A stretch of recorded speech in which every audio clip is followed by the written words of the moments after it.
Eliminate guns, restricting guns, background checks, take away your 9mm. What is the world coming to?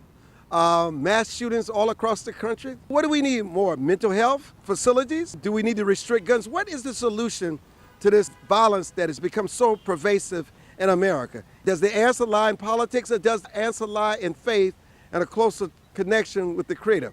We're going to talk to Man on the Street today. We walked around the Capitol grounds and talked to everyday Americans about their attitudes and their thoughts and their solutions on this gun debate. Join us for this edition of the Armstrong-Williams Show.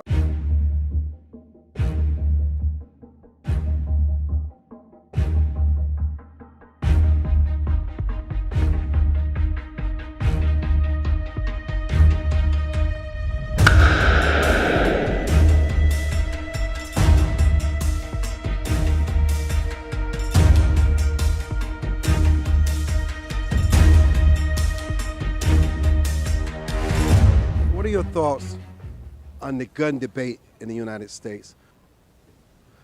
I don't think having unrestricted access to guns is a good policy.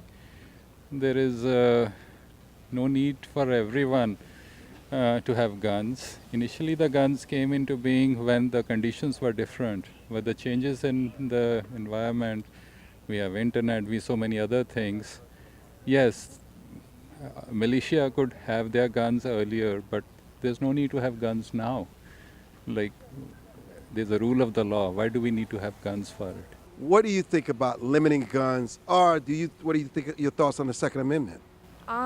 I think guns do cause a lot of controversy, and I understand people wanting to limit them. And like Australia, when they had their first school shooting, they eliminated guns completely, and they no longer had any more school shootings. And so that kind of shows like one aspect it could go towards, but also we have people rioting the Capitol and stuff, so I don't think people would really respond very positively if we did limit people's guns usage. So I think we could take a lot of steps backwards, but I think we should not go like an extreme no guns, because then it's going to bring up a lot of controversy, but I think we could limit it a lot more. Yeah, so I kind of have a similar stance where I think that we should definitely be restricting it more than we are, but I completely do agree with the right to bear arms. I think it would be really dangerous to take guns away completely from citizens, because I think that takes away our right to defend ourselves from our, politicians and like people that are in charge of us. What is the solutions? People feel they need their guns to protect themselves, but where is America going? What needs to happen? Well, I think first of all, we definitely need to work on the background checks and make sure that we don't have people that have mental instabilities and so forth getting or allow access to guns. So we should definitely start with the background checks and make sure that people that have been convicted felons or people that shouldn't have those guns don't get access to those. I think that's one start. Other countries, when they were faced by similar incidents, they went broadly on restricting the access to guns. They bought back the guns. Therapy and other benefits were given to the people who wanted to have guns. And even just like yesterday I was reading that Canada was totally going against anybody having handguns. And similar policies can be adopted here.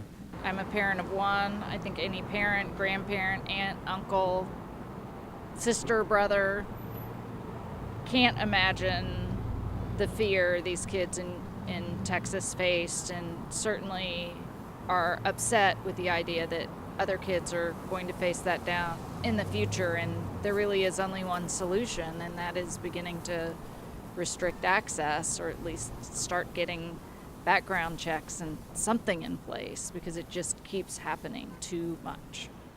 And what are your thoughts on the Second Amendment? So there are some issues on Second Amendment rights that are given to individuals to protect themselves, to hunt, and so forth. So I think a good policy for us is a good combination of the two.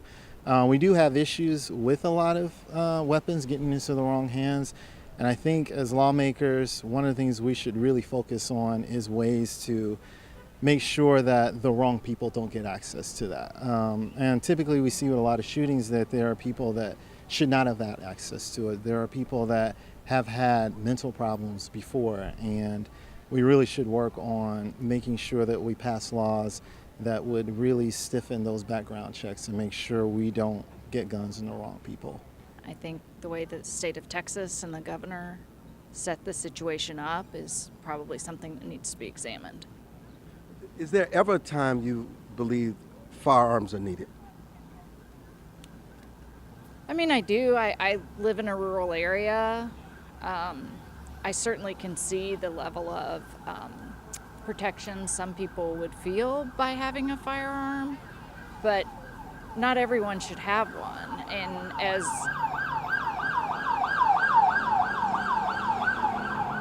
as we're seeing across the street at the Supreme Court, people talking about rights and rights of women, maybe the same scrutiny should be given to people and their rights for guns. As a teenager, as someone who's 17 years old, and obviously who could possibly be profiled because of what's happened across the country, it has nothing to do with you, but because they say they look like you. What are your thoughts on this issue of gun control? What can the country do about it? You shouldn't give guns to people that are suffering from mental illnesses. It's bad for them and bad for people around them.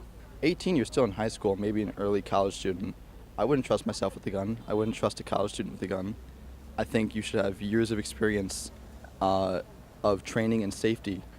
You shouldn't just be able to get a gun if you want. It's just, you're still growing until I believe the age of 24.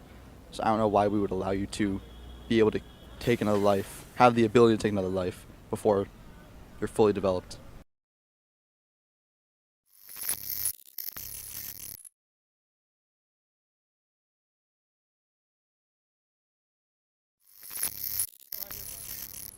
What impact seeing those kids just massacred like animals, what impact does that have on a parent going forward, sending your kid to school?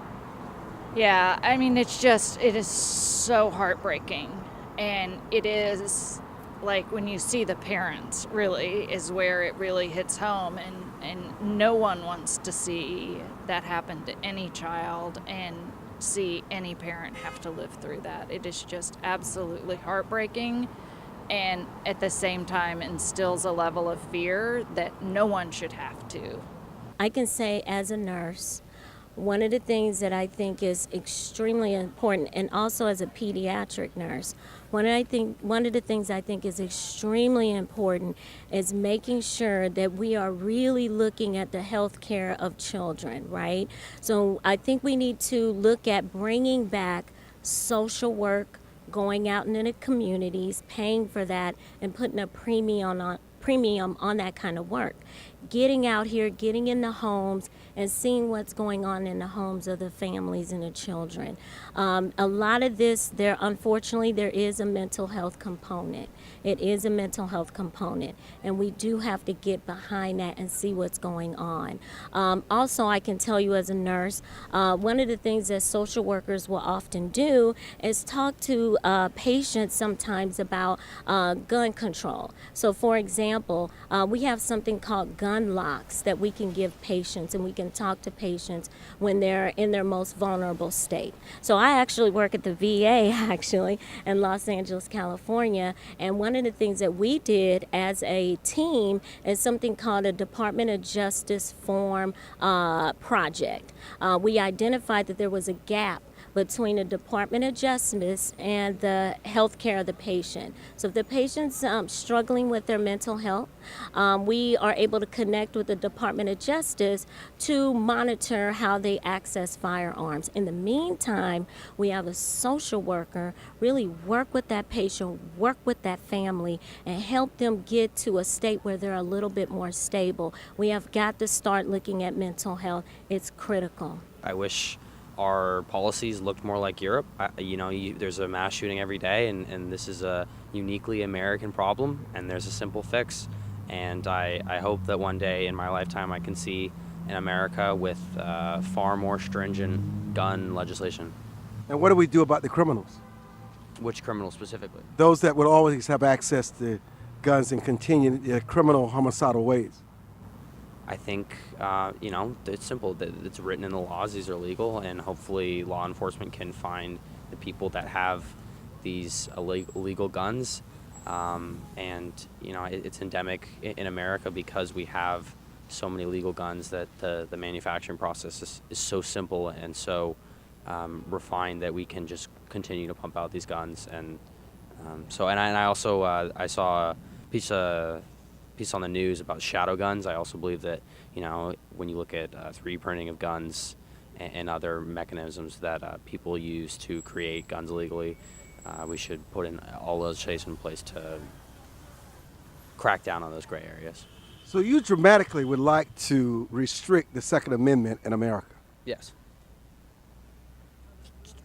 Simply put, yes. I think it's a language from the times when we could all have muskets and, disobey the government and use them. But I think the technology is at the point where they're far more refined than our founding fathers could have ever imagined. I'm talking about community social work, not just out there in the hospital, in this community, getting out, getting into these families' homes, talking to these children, talking to the family members, their primary care physician, and making that connection. We are not capitalizing on the opportunity we have with social work, with home mental health care.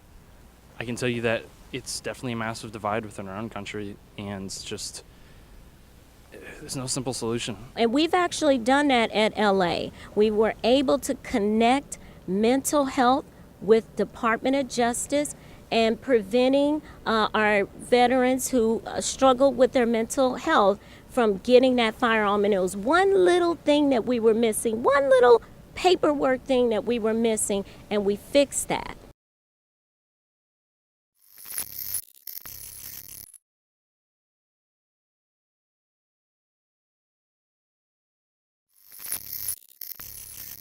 We're here with Leon Spears. Tell us what you do. I'm the owner of DCConcealedCarry.com, and I was the first concealed carry permit holder in the District of Columbia, and I train the public and members of Congress in regard to concealed carry in the District of Columbia.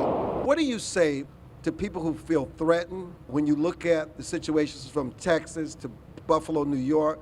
People say, what could I have done different? What could I have changed? It's always in play Monday morning quarterback, but what advice and experience can you share with our listeners on how they can protect themselves, their children, and feel secure living in this country? Well, retroactively looking at the situation, specifically for Texas, there should have been resource officers that have been armed. It created a deterrent. The door should have been locked. Allegedly, again, it's an active current investigation, but allegedly the gentleman was walking around with an AR for 79 minutes. I can imagine somebody coming into an elementary school for 78 minutes, for 15 minutes, for all that, with a gun and walking around. So I can't imagine what the standards are for the safety for that school. So from what we know right now, I have a real problem with trying to wrap my mind around how somebody could be walking around with an AR-15 in an elementary school and not be challenged. I really have a problem with that. In regard to Buffalo, it was again random. Randomly from the victim's standpoint, but again, arm yourselves. There was a phenomenal security officer that engaged the shooter in Buffalo. But again, what happens if more people have been armed? What would have happened? It might have been a deterrent. Somebody might have deterred the shooter from not harming as many as he did. But I'm of the flock that you should be able to have a firearm if you so choose, if you're properly trained, if you're mentally prepared to have a firearm for your self-protection. That's what I'm about. We got to have the 9mm, we have the AR-15, we have several 9mm, we have the pistol. People are very uncomfortable with guns, and I'm sure people in the background can hear all this noise where people are firing on the other side. But help us get comfortable, get people comfortable with firearms, because I'm hearing people say, I've never thought about firearms before, but the world is so dangerous, I need to protect myself. Well, first off, you need to come get trained. It's a tool. And so if you learn, guns are fun. You can come out and it's sport. You can obviously hunt with firearms. You can use them for self-defense. You can use for competition, recreation. So guns in themselves are not bad. It's just how you use them. What do we do about these teenagers writing these manifestos online, letting you know they're going to go out and kill someone? They want to shoot up a school. Because of their anger issues in these video games. What should law enforcement, and should the law change, should they be arrested and put in a mental illness facility? Well, I'm not a mental health professional. I would have to say that the youth should be engaged. Community programs, work programs, get the children, get the youth engaged. Educational outreach. Children should need assistance. They need mentorship. Okay, when they're very idle, okay, then their minds wander. Okay, and then again, people do not have all the best intentions online, so they start surfing online. They have no parental controls, and then they're swindled by all these people online that have nefarious intentions. But youth should be engaged. And you should be engaged with, again, community programs. You need to be engaged more in school. Family time should be reinforced by not only other mentors, but yes, by the government agents. They should actually promote resources specifically for the communities to engage these children. Okay, small guy. Small guy, it's pretty good, guys.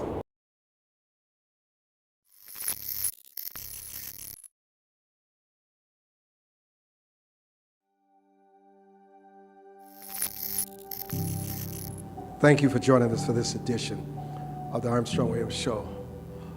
One of the themes that I did leave with from today's broadcast, no matter how upsetting and sobering it may have been for any of you that watched today, is that there's definitely a role for the church. The faith community and moral striving is always key. Getting fathers back in the household. We've got to get people back to faith. And so a return to the church, a return to a moral compass, a return to understanding and valuing your neighbors and understanding right from wrong is always a very good start that generate immediate results in this crisis that we face with guns, mass killings, and the atmosphere of divisiveness, whether it's guns or whatever issue, that continues to divide and separate us from each other. Well, I think what we're trying to do is find a technical solution to what is, at the end of the day, a moral problem. A moral problem. A moral problem. We need to develop and cultivate men who have courage. And until we instill courage in young men, any form of reform, any legislation will be null and void. What we're watching is the spiritual malaise to come upon America. And we can pass this gun reform. And I'm not saying that that's not worthy and a noble end, because, I think things like certain red flag restrictions are certainly sound. But we've forgotten that with every one of these things, there's a trade-off. That there is this uniqueness to America, that people have the ability to own guns. And the founders well understood that it was a check upon a tyrannical state. But that doesn't mean that the use of that power doesn't have severe limitations, as we just saw. So I don't know, I'm not someone to offer a solution, but we need to be able to think in terms of these trade-offs. But at the end of the day, legislation is not the level of analysis upon which this problem will be solved. So you believe there's a deep spiritual illness in this country? Correct.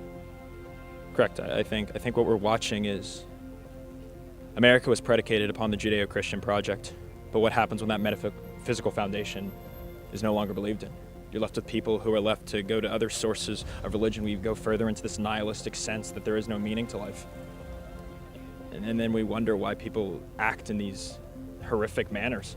People have found pseudo-communities online where they're able to engage in these forms of extremism that lead them along.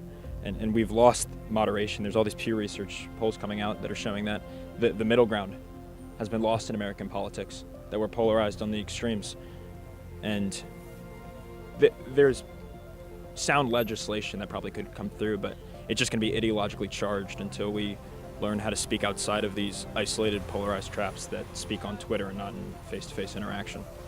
Man, we're homo religiosus. We naturally seek God. We have the sensus divinitatis. We have a sense of the divine. And if people keep slouching further into disbelief, they will not remain there. The concern is not secularization, but what comes of it, the false gods that we'll construct. And that's why I think I'm not alone in being concerned with what seems to be this reborn paganism that comes out of nihilism. And I think you might be right that, sure, there might be these cyclical movements of history that we're stuck in, but we should not be fatalistic. So, as Poseidon once said, in the Iliad and Odyssey, is that man needs God. Precisely. Wow, what an across the spectrum perspective on gun laws, mental illness, mass killings during this edition of the Armstrong Williams Show. Hope you enjoyed it as much as we did. We want to be balanced, we want to be fair, and we want to present all sides to the issue. And this is a very critical one. I'm Armstrong Williams. Thank you so much for joining us.